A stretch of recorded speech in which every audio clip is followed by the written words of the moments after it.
हिंद महासागर में चीन का सारा एटमी फितूर काफूर हो गया। भारत और अमेरिका ने चीन को हैसियत बता दी। ऐसे माहौल में एक बार फिर करीब 3 महीने बाद कल भारत और चीन के बीच बातचीत होने वाली है। कल पूर्वी लद्दाख में एलएसी विवाद को लेकर WMCC की बैठक होगी। खासतौर से इस विवादित इलाकों में डिसएंगेजमेंट पर चर्चा होगी। चीन के साथ गोगरा हॉटस्पॉट, स्प्रिंग, डेप्सांग और डेमचौक साउथ को लेकर बात होगी। इससे पहले भारत और पाकिस्तान के बीच पूर्वी लद्दाख पर 11 दौर की वार्ता हो चुकी है और हर बार चीन को भारत के सख्त सवालों का सामना करना पड़ा। वैसे इस बातचीत से ठीक पहले chief of defence staff general Bipin Rawat ने इशारों में चीन को साफ संदेश दे दिया है। कहा है कि भारत की सेना हर मोर्चे पर जवाब देने के लिए तैयार है, ठीक वैसे ही जैसे गलवान में दिया था।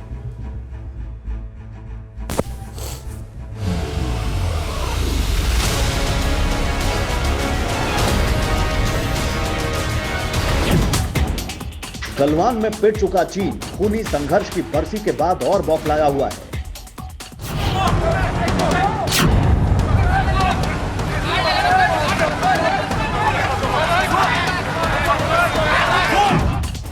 अपने सैनिकों की टूटी हुई गर्दनों का बदला लेने के लिए बेचैन है।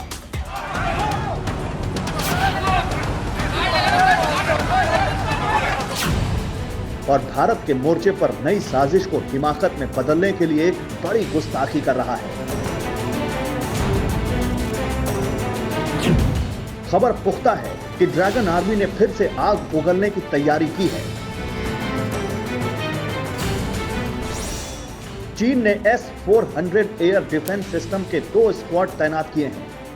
यह तैनाती शिनजियांग के होतान और तिब्बत के नियंगची एयरबेस पर किए गए हैं। चीन ने होतान और नियंगची एयरबेस को भी अपग्रेड किया। इसके साथ ही चुंबी वैली में चीन ने तिब्बती लड़ाकों की नई यूनिट को तैनात किया। यह चीन की बौखलाहट का ही नतीजा है, क्योंकि हिंदुस्तान के जाबाजों के आगे LAC पर जिनपिंग की सेना को सरेंडर होना पड़ा। तंबू, कनात और बंकरों को हटाना पड़ा। टैंक, गोला बारूद के साथ पीछे हटना पड़ा। यही नहीं, गलवान में मिली करारी शिकस्त को दुनिया के सामने कबूल करना पड़ा।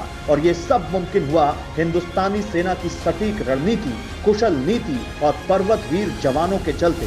क्योंकि जिस वक्त चीन जंग के लिए फड़फड़ा रहा था, उससे पहले ही भारतीय सेना LAC पर मजबूती से खड़ी थी। दुश्मन के खिलाफ खुद को ताकतवर बनाने के लिए सॉलिड तैयारी कर चुकी थी। और जैसे ही वक्त आया, हिंदुस्तान के माउंटेन वॉरफेयर के जंगबाजों ने पूरी बाजी पलट दी।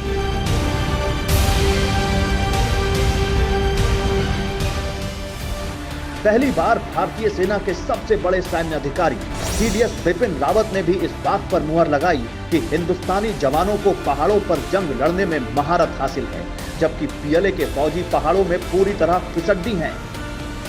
Our soldiers are very adept because we have a lot of mountain warfare training. We operate in the mountains. We continuously maintain our presence, and regularly our soldiers keep operating in these areas. Whereas for the Chinese, it is not so. So they have to carry out preparation, and I think it is part of that preparation that they are carrying out training activity. We have to keep our guard and keep a watch on all the activities of the Chinese. वाकई दुनिया जानती है कि हमारे जवानों ने न सिर्फ गलवान में बल्कि पैंगोंग झील के दक्षिणी तट पर भी चीन की चालबाजी नहीं चलने दी। आधी रात को भारतीय जवानों ने वहां चीते की फुर्ती से ऊंचाइयों पर कब्जा कर लिया और पहाड़ों पर एडवांटेज हिंदुस्तान के पास आ गई। ये एडवांटेज हासिल हुई भारत की एक खुफिया फोर्स एस्टैब्लिशमेंट 22 की बदौलत, जो स्पेशल फ्रंटियर फोर्स के नाम से भी जानी जाती है। खुफिया फ्रंटियर फोर्स ने लद्दाख के पहाड़ों में चीन को हक्का बक्का कर दिया। और यही वजह है कि चीन लगातार LAC पर अपने जवानों की तैनाती में अभी भी बदलाव ला रहा है। ड्रैगन अपने जवानों को पहाड़ों के लिए ट्रेंड कर रहा है। On the border with India has undergone a change, especially after the incidents that happened in Galwan and other areas in, I would say, May and June of 2020. So thereafter they have realized that they need to be better trained, they need to be prepared. Their soldiers are mainly,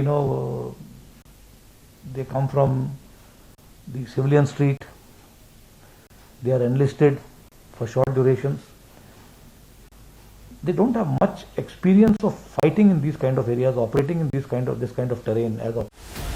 चीन भले ही जैसी भी तैयारी करे, लेकिन लद्दाख में अभी भी एसटीएफ की बटालियनें मौजूद हैं जो चीन को ईंट का जवाब पत्थर से देने में सक्षम है।